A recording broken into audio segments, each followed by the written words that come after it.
রাজীব গান্ধী যখন ছিলেন তখন পাকিস্তানের পারমাণবিক চুল্লি ধ্বংস করার জন্য আমেরিকা, ইসরায়েল, ভারত একসাথে ষড়যন্ত্র করেছিল।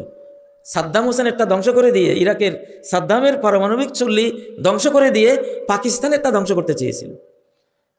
কিন্তু পাকিস্তানি গোয়েন্দারা জেনে গেছে রাত 12টায় ওরা আক্রমণ করতো, 1টা-2টার দিকে, 12টায় পাকিস্তানি গোয়েন্দা জেনে গেছে যে আমাদের পারমাণবিক মুসলিম জাহানের যেই আত্মরক্ষার বিরাট একটা শক্তি, এটা ধ্বংস করে দিবে আজকে।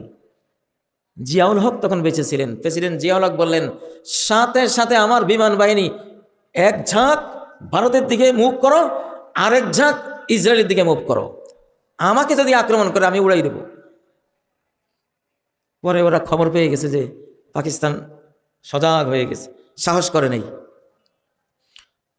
তখন ভারতে একটা ক্রিকেট খেলা চলছিল, সেই ক্রিকেটে বিভিন্ন প্রেসিডেন্টদের আসার দাওয়াত ছিল।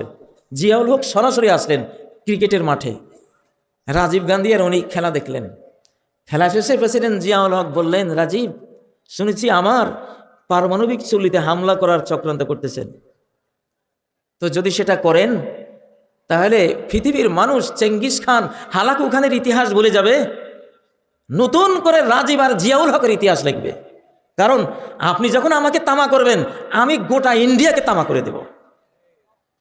তো ইন্ডিয়া হিন্দুদের দেশ, পৃথিবীতে একটাই আপনার হিন্দুস্তানের হিন্দু জাতির দেশ একটাই, আর আমার মুসলমানের দেশ আছে 57টা। আমার পাকিস্তান গেলে আরো 56 রাষ্ট্র আছে আমার। এই কথা শোনার পরে রাজীব গান্ধী আসতে থেমে গেছে। ঠিকই তো কথা, যদি ওরা আমার দেশটাকে মেরে দেয়, আমার তো হিন্দু রাষ্ট্র একটাই।